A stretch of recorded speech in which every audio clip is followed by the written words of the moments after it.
Wow, what an amazing run by ETH and Bitcoin and the stocks, ETH and Bitcoin, especially Ethereum. Have you seen where it is now? So what is causing Ethereum to do this run up? By the way, ETH could pull back. It could easily pull back because the run is too big for 2 days, right? But what is causing this? Fundamentally, there are two reasons. One is what they call mean reversion, which just means when a coin goes down too much, it snaps back to the average or the mean, right? Kind of like and it snaps back too much the other way, and it just keeps on yo-yoing around this mean area. The other reason is that there's a rumor, and I think this could well happen as well, is that Ethereum could get its yield staking approved by the SEC. Now, part of the appeal of ETH is that if you stake it, it went from, we all know, from proof of work to proof of stake. And that's when you can stake ETH. When you can stake ETH, you get something like 2.7% yield, almost 3%. And that's really good. That's really good for a lot of Wall Street investment type folks, right? Because that's what they want to see. They buy these bonds that only have like 3 or 4% yield. Now, by the way, if you want an altcoin season, then you want Ethereum to run hard. I've been saying that for all along. We're not going to get an altcoin season by XRP or Solana or even BNB running by itself. None of those can replace Ethereum because Ethereum built the entire ecosystem. When Ethereum goes up, then coins like Lido, Uni, Sushi, all the ecosystems, all the staking coins, all the restaking coins, all the dexes, all of them, they go up. So basically, ETH, because of the last SEC, we all know was not very friendly to ETH, so therefore ETH got hammered, and it did get through to the ETF, but the ETF launch was a bit of a small disaster, if you remember, right? Basically, price crashed, well, tanked pretty hard, like 25% on day of launch, and it was because ETH launched without the 2.73% yield. For most people on Wall Street, it's an ETF. It's not for crypto degens, right? It's for people who can't buy ETH on a DEX like you or I can. They can only buy it on the NASDAQ. So they're counting on they're looking at ETH as some sort of tech stock, right? It's kind of like buying the future Apple or Google for them. It's basically, you think, okay, well, everything's going to work out on a blockchain and trading and DeFi and NFTs and whatever, the gaming, this is all going to happen on this DeFi grid with then layer 2s, whatever. And whilst I'm holding this, waiting for the future to happen, that's speculative. I also want to be an investor like Warren Buffett. Well, you sit here and you collect almost 3% interest rate or yield. Then they'll wait for you. That would boost the demand. You may not like it, but the Wall Street guys would really like it because it boosts the demand for Wall Street, right? So we're going to look at Ethereum today. Oh, and by the way, here's the guy who called the bull run, right, for the past 2 weeks. Blow off top coming, Ethereum and altcoins having a bull run. But before we get into all those details on Ethereum today, first let's answer the question of which crypto exchange does Pablo He-Man use? Well, Pablo uses this exchange that is non-KYC. That means you don't even need to show your ID. So the exchange can't even see who you are. So of course, then Americans can use this exchange. That means the IRS can't see you, tax office can't see you, CIA, FBI, nobody can see you. Total privacy. That's why I made a deal with them. Just by depositing, win up to and receive up to $200 just by depositing. And by trading, win up to $35,000, but limited time only till the June 4th, right? Chance to win a Model 3, Tesla Model 3, Rolex watch, Apple Vision Pro, Sony, PlayStation, lots of great, wonderful prizes. Okay, so if you're watching this on YouTube, then the link is in the description below. The link is in the description below. But if you're watching it on another platform, such as this one, that's okay. Just click on my profile page, and then it'll be in the Stan link right there. So it should be in the first Stan link item that pops up because, hey, this is a great deal and for a limited time only. There it is, Bitunix. Okay, let's get back to the markets. And remember, folks, it is only on the Pablo He-Man link. Only on the Pablo He-Man link. All right. So with Ethereum, right now, the crazy thing is that ETH is doing a topping tail here. It was pretty crazy when it got up to above 2,400, right? And the reason why is because there were a lot of shorts. There were a lot of shorts above here, and ETH just took out all the shorts here. I'll show you guys the evidence of why. And similarly, right, my forecast for the short term was for Bitcoin to pull back to retest 92K. It didn't happen. It went straight to 103K, right? But overall, my big calls have been quite accurate. I said Bitcoin's going down to 73K after it broke the 92K support 3 months ago. It went to 74K, so that was pretty close. I said Bitcoin is bouncing up now to at least above 100K, and we've just had that. I said that's the pessimistic scenario. The optimistic scenario is we're going to have a blow off top, and then Bitcoin can easily get above 120K. And now the probability of that blow off top is looking more and more likely. Like this was April 28th, says altcoin started, right? Altcoin season started. Crypto and stocks to lift off, and AI coins taking off, and you're not ready for ETH. None of these are with question marks, exclamation marks, meaning I believe in them, right? Anyways, so here we go with ETH. So this is turning into a topping tail, and it's basically just taking out the shorts up here, and we can see this 2350 area is big resistance as well. It's around 2350, high 23s, like between 2350 and 2400. If this closes like below 2300 today, in the next few hours, this is a Friday evening US time, then basically we've got a topping tail, then we're looking at a pullback. But however, as I said in my last couple of videos, ETH will do quite well if it can close above this 2140 level.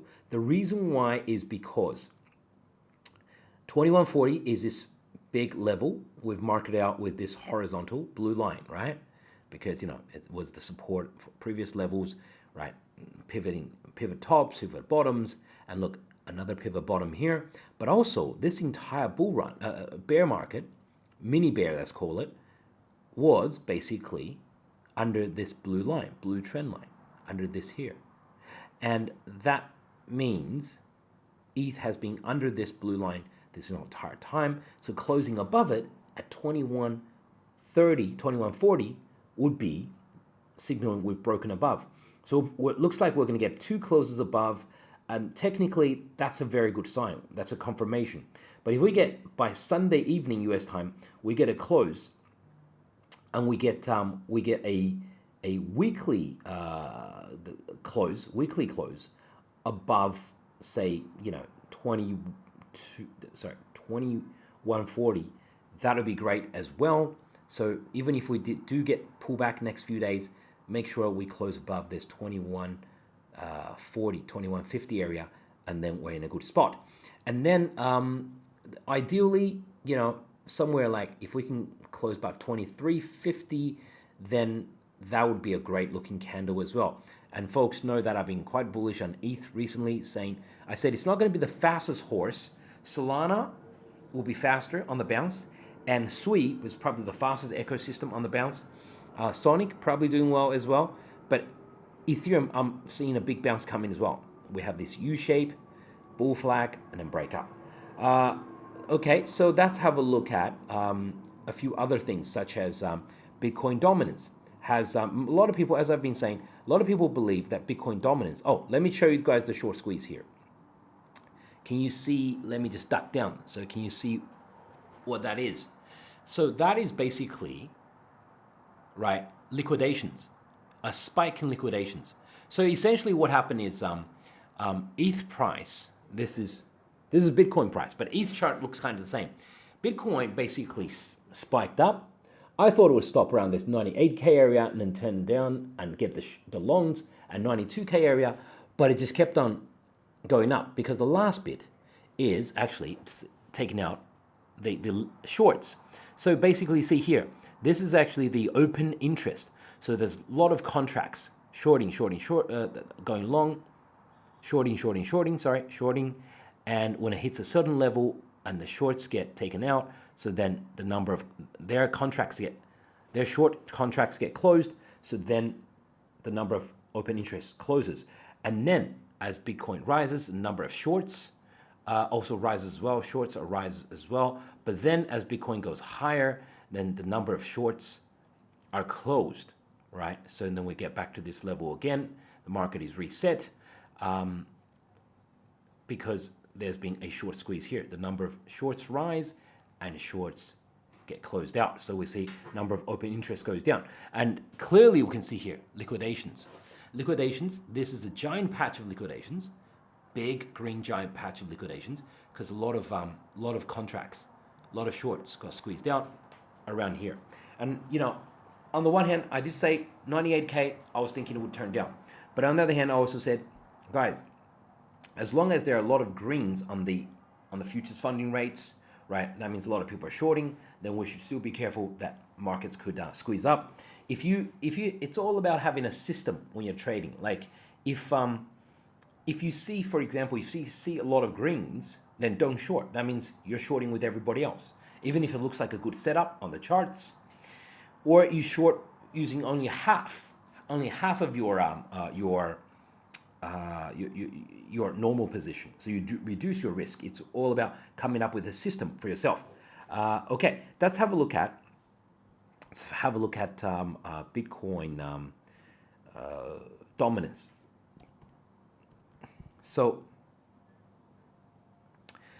basically, Bitcoin dominance has been mocked a lot recently. People make fun of the fact that Bitcoin's just been rising, and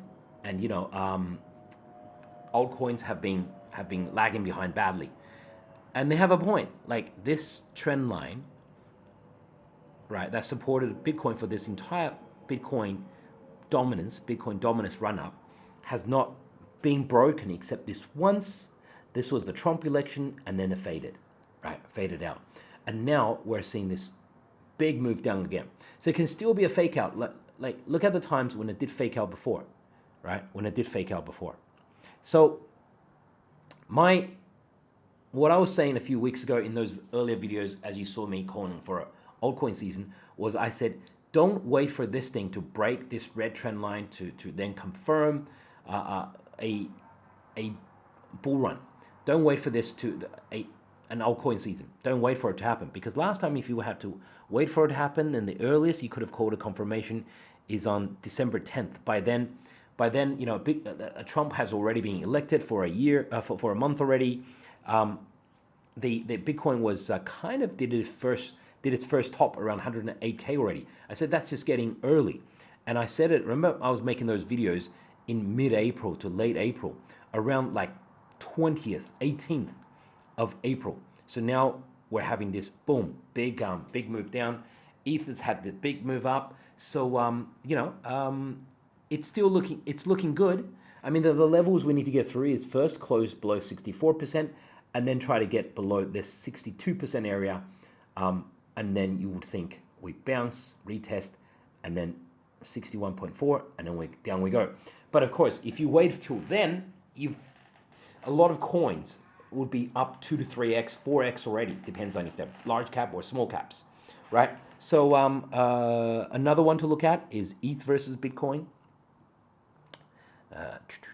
Okay, ETH, Bitcoin. Let's see how we go with that one.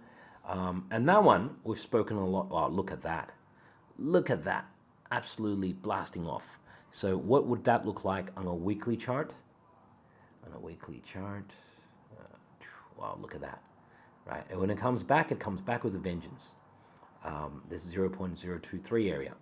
Okay, so and also I've been saying quite a lot lately. The popular saying online is that ETH has gone home. ETH has nearly gone home, right? But it needs to basically show a bottoming tail. I don't know if folks can see it here. I'll just make it larger. This is what we call a bottoming tail, and I was saying it was a bottoming tail with a likely Ethereum bottom against Bitcoin at the time when it happened, which was, again, right, around the 20th of April. Because last time it bottomed here, right, that was a bottoming tail as well, and then bull run for ETH. So right now, we've got that. One more thing I could show you guys is this. Let's see. Crypto funding rates. Okay, crypto funding rates. So we can see that. Now, this is what I was referring to about the short squeezes on Bitcoin and ETH. Previously, last few videos where I've been showing you guys the videos, it's been green across the board. That means green's when it's negative. When the funding rate is negative, which means more people are shorting. Red is when more people are going long. For example, one of the most bullish coins that market is betting on is this hype, right? Look at this. It's very red. Not only so, look, it's 0.01013, 0.08 almost, 0.13 again. These are very big numbers. That's a very big, funding rate to be paying for the longs. So, I mean, I am holding some hype position myself, but I do see a big pullback coming for hype. So people are still shorting Bitcoin, so that means Bitcoin can still squeeze somewhat higher, right, from its current position of, I think it's at 108, 102 right now. So we'll probably get one more squeeze and then Bitcoin turn down. Until this whole board is basically without much greens and a lot of reds. Maybe everything's red. It doesn't have to be as red as this one. Then we see like a 8 to 10% flush down in Bitcoin. Okay. Thank you guys for tuning in. I'll catch you guys for next episode.